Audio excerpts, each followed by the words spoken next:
please subscribe and click the hype and like button to get more content like this. Before we start, a quick disclaimer. Everything demonstrated in this video is strictly for educational purposes, to show you how to protect yourself. All demonstrations are performed in a controlled lab environment on our own testing devices. We never target real users, and using this knowledge to gain unauthorized access to actual people or systems is strictly illegal and unethical. Welcome to this demonstration on utilizing the Wayback Machine, a digital archive that allows users to view historical versions of websites that have been saved at different points in time across the internet.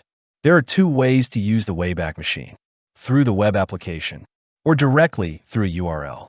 Let's start with the web application. First, open your browser, go to the search bar, and type Wayback Machine. Then press enter.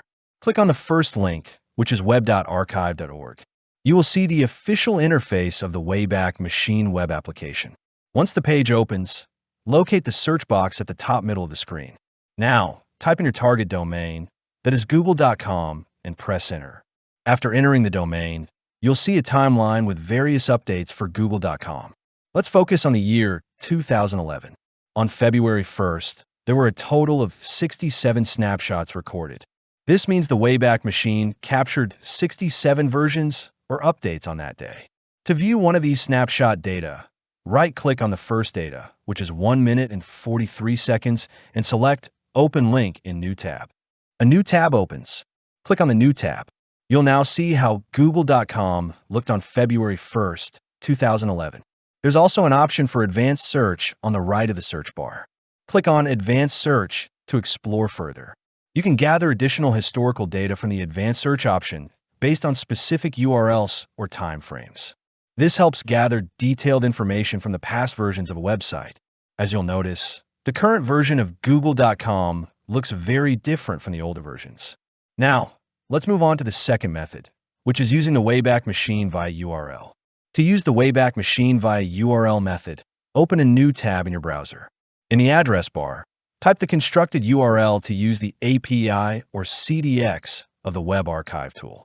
And www.hostinger.com is the domain name example we have used. Let's say your domain is taxdue.com. You would type taxdue.com and press enter.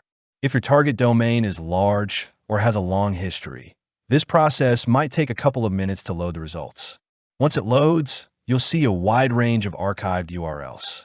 You'll find JS files, CSS files, TXT files, and many other options.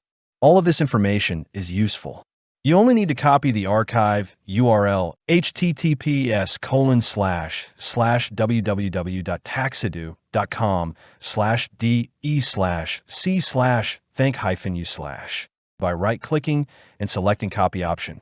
Open a new browser tab, paste the URL, and press Enter to explore further. You can even view versions of the site in different languages, like English or German, depending on how the content was archived. These URLs can then be used to gather deeper information about your target. And with that, we're done with the setup and usage of Web Archive or the Wayback Machine for web application footprinting.